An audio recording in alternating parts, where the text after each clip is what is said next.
بسم اللہ الرحمن الرحیم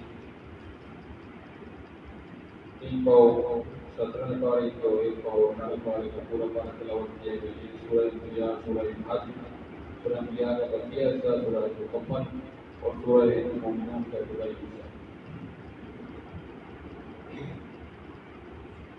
حضرت ابراہیم علیہ السلام قوم اعظم اور پورے معاشرے کے ساتھ کرنے کا تھا، اللہ کی خاطر لڑنے والے، وقت کے بادشاہ کے خلاف بھی وہی لڑ رہے ہیں، اپنے گھرانے کے خلاف بھی وہی لڑ رہے ہیں اور اپنی قوم کے ساتھ بھی وہی لڑ رہے ہیں تنہا، اور صرف اور صرف اللہ کی خاطر کہ تم اللہ کا گھر چھوڑ کے غیروں کے آگے تم جھکتے ہو، جھکنے کا حق جو ہے صرف اللہ کے سامنے جھکو۔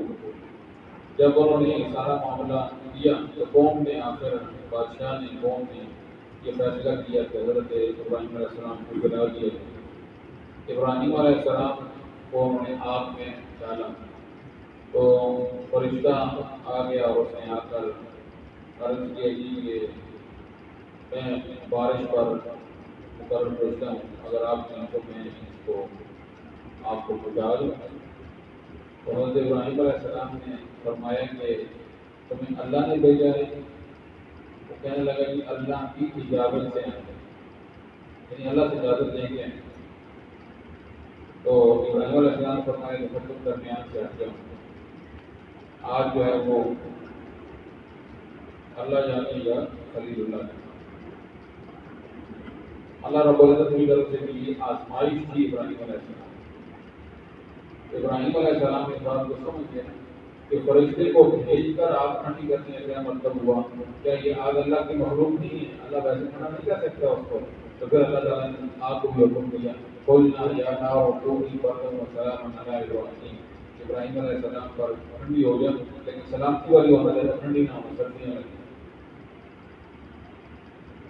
سورہ انبیاء کے اندر حضرات انبیاء علیہ السلام کے حالات و واقعات کو ذکر کر کے امت کی تربیت فرمائی کہ جب بھی کوئی معاملہ مشکل پیش آیا، جیسے کہ یہ ابراہیم علیہ السلام پر مشکل تھی، تو براہ راست اللہ کو خطاب فرمائے، اور اسی طرح ارشاد فرمائے کہ حضرت ایوب علیہ السلام بیماری کا معاملہ ہے، فاستجبنا لہ، پھر ہم نے ان کی دعا کو قبول کیا، وکشفنا ما بہ من ضر، جو ان پر تکلیف کو ختم کر دیا۔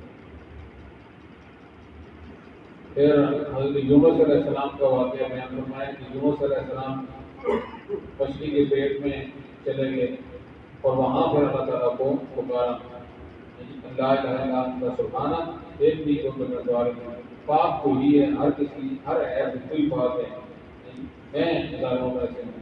تو فاستجبنا لہ ونجیناہ من الغم، اللہ فرماتا ہے کہ ہم نے ان کی دعا کو قبول کیا، ہم نے ان کی دعا کو قبول کیا، ونجیناہ من الغم، اور ہم نے ان کو نجات دی غم سے۔ حضرت یونس علیہ السلام کو غم سے نجات کس نے دی؟ اللہ نے۔ تو یونس علیہ السلام نے اس مشکل وقت میں پکارا کس کو؟ اللہ کو۔ اللہ یہی چاہتا ہے جب کوئی حاجت جب کوئی مشکل ہو تو مجھے پکارو۔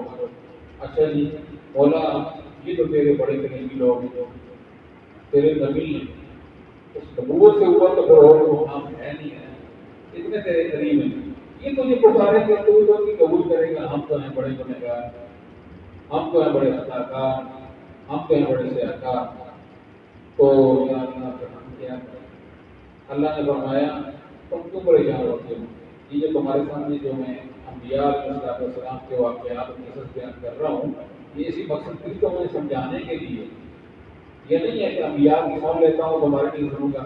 وَكَذَلِكَ نُنْجِي الْمُؤْمِنِينَ، مومنین کو بھی ہم ایسے ہی نجات دیا، ہمارا معاملہ مومنین کے ساتھ بھی تو جو مقام ہے نا ایمان کا، اس کے اوپر قائم ہو جاؤ، تو پھر ہم تمہاری کیوں نہیں قبول کریں گے۔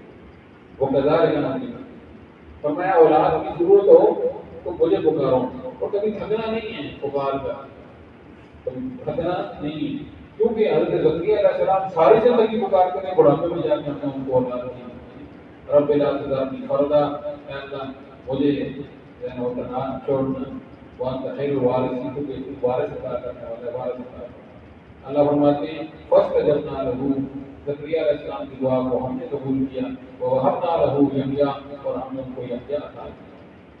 جی ارشاد فرمایا انکم وما تعبدون من دون اللہ، بے شک تم لوگ اور اللہ کے ماں پر جن کی تم عبادت کرتے ہو، خدا کے مشرکین کو جن کی تم عبادت کرتے ہو، حسب وہ جہنم، سب جہنم میں جائیں گے۔ اگر یہ خدا ہوتے جب وہ تم پکارتے خدا ہوتے جہنم میں تو کبھی نہ جاتے نا، اس لیے اس بات کو توجہ رکھو۔ ارشاد فرمایا کہ وما ارسلناک الا رحمۃ للعالمین، میرے حبیب ہم نے آپ کو تمام جہانوں کے لیے رحمت بنا کر بھیجا۔ اور یہ یاد رکھیے گا حضور صلی اللہ علیہ وسلم کی رحمت اسی طرح موجود، لیکن اس رحمت کا مستحق بننے کی کیا ہے ضرورت ہے۔ تو اللہ کے طرز جب طرز ہو جائے، اللہ کے طرز کا مستحق ہو جائے، حضور صلی اللہ علیہ وسلم کو اللہ تعالیٰ رحمت کی رحمت بنا کر بھیجا ہے، اس کے کیا ہو جائیں مستحق بن جائیں۔ لیکن مستحق بننا کیا ہے پہلے ضروری ہے، اس مقام پر لانا اپنے آپ کو کیا ہے ضروری ہے۔